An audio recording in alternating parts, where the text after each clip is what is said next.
Le monde de l'intériorité, Olam HaPnimi, qui est le nefesh de l'homme, donc l'intériorité, le nefesh de l'homme, est une réelle construction qui s'étend sur plusieurs étages.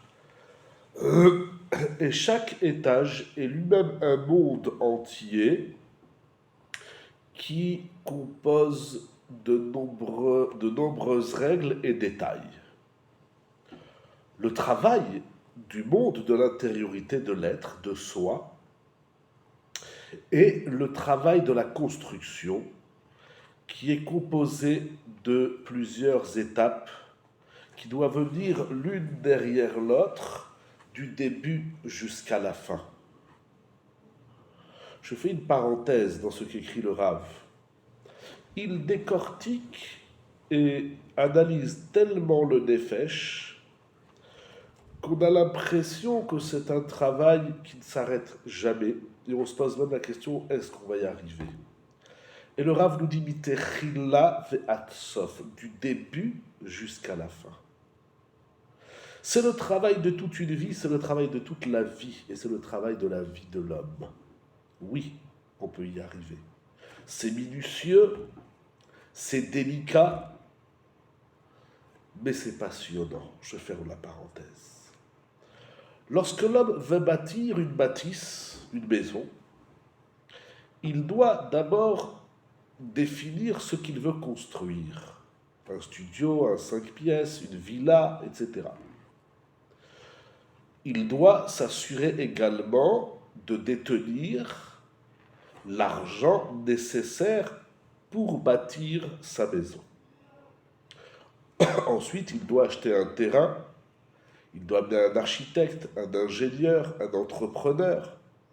Tout cela pour organiser au mieux la construction qui va se faire pas à pas, détail après détail, du début jusqu'à la fin.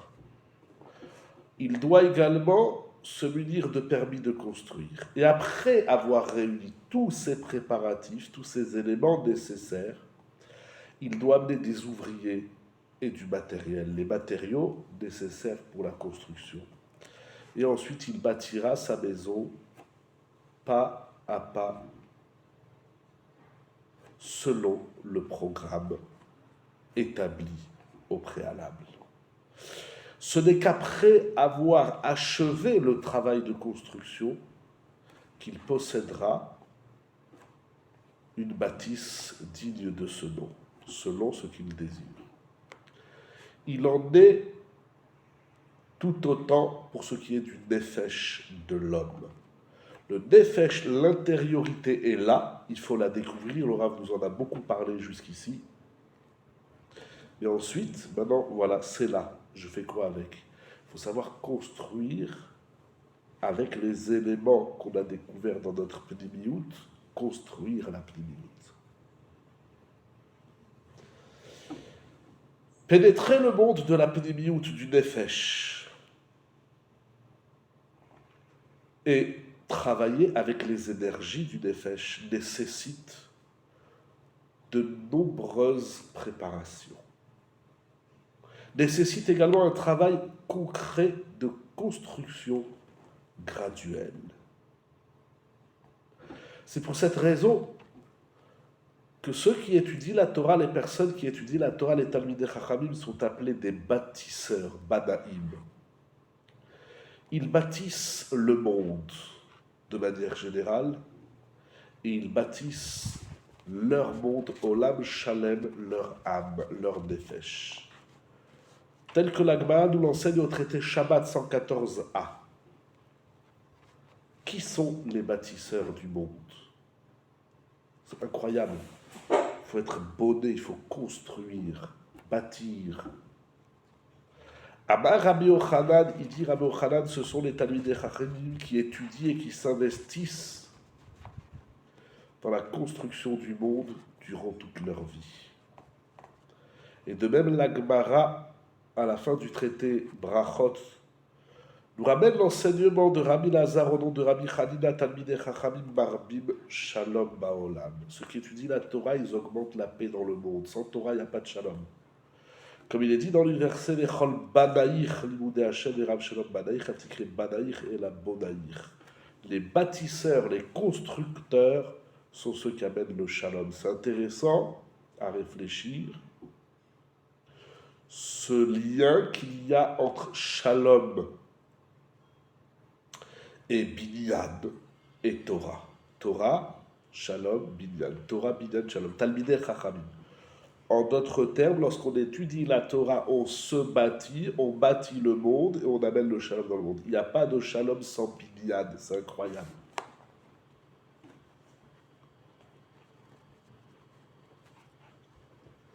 Si, le Rav nous dit, nous avons apporté l'image de celui qui veut bâtir une maison, il faut comprendre qu'en vérité, entre l'image et le nefesh, il y a une différence fondamentale. Parce que pour ce qui est de la maison, si tu n'as rien bâti, il n'y a pas de maison. Or, le nefesh, c'est pas ainsi. Le nefesh est là. Et il est peut-être même déjà bâti. Nous devons bâtir ce qui est déjà bâti. Le Rav va nous expliquer, peut-être bâtir pour ne pas détruire, bâtir pour comprendre de quoi je suis construit, de quoi je suis confectionné.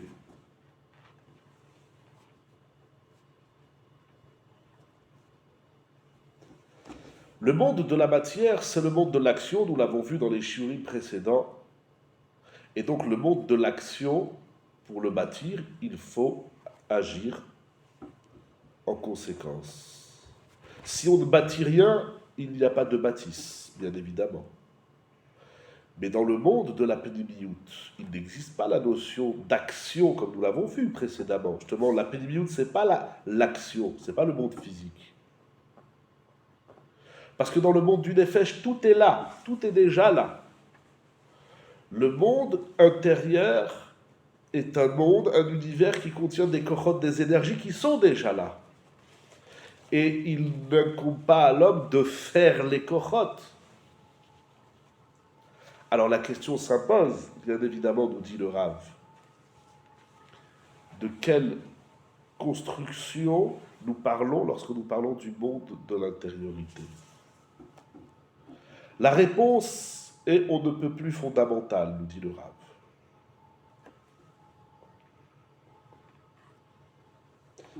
Dans tout sujet qu'on veut comprendre, élucider, clarifier, il y a une différence fondamentale entre la perception du monde de l'action et la perception du monde de l'intériorité, qui est détachée du monde, en tout cas de l'action, pas du monde de l'action, qui est détaché de l'action. Lorsqu'on est dans une perception du monde de la vie comme étant un monde de l'action, du faire, alors nous regardons l'action. Et l'action est la partie essentielle et le paramètre essentiel de nos choix. Mais lorsqu'on comprend, on pénètre le monde de la pnimiout, nous ne regardons pas ce qu'il faut faire, mais nous cherchons ce qui est, c'est-à-dire Agdara Shorshit, la définition à la racine des choses. Et c'est ça la partie la plus fondamentale et le paramètre qui fixe tout. Dans le monde du nefesh, on cherche à comprendre les concepts, la définition fondamentale des choses. C'est ça l'essentiel et c'est en fonction de cette recherche et de cette conclusion du monde, de la pensée, de la structure fondamentale des choses que nous faisons, nous opérons nos choix et nos chemins. Dans le monde de l'action, c'est l'action qui est essentielle et c'est l'action qui gère, qui domine. Dans le monde de la pnimiout, ce n'est pas le maasé, c'est la Agdara HaShorshit.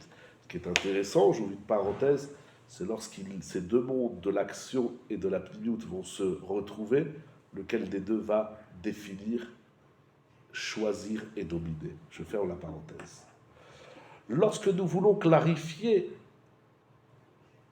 la notion de bniya, de construction, dans le monde de l'action, nous regardons sur une action. C'est l'action qui va définir comment on bâtit. Et nous voyons bien que par des actions, alors on a bâti une maison. Mais lorsqu'on est dans le monde de la Pnimiyut, on regarde la Hagdara Shorshit, c'est-à-dire la définition, la structure à la racine fondamentale. Et ce que nous voyons n'est pas une construction matérielle qui se construit par des actes, mais c'est un travail d'association d'éléments. Et ce faisant, lorsqu'on associe des éléments, on bâtit, tel que nous l'expliquerons par la suite. On reste un petit peu sur notre fin, il ne faut pas être trop long, le Rav va développer ça, on bâtit, c'est-à-dire les éléments sont là, on les associe, binyan, ça veut dire associer des éléments, pour voir quelque chose de différent, de plus juste, de plus authentique, et surtout de plus pnimi, de plus profond, de plus intime, et de plus intrinsèque à l'être, en effet.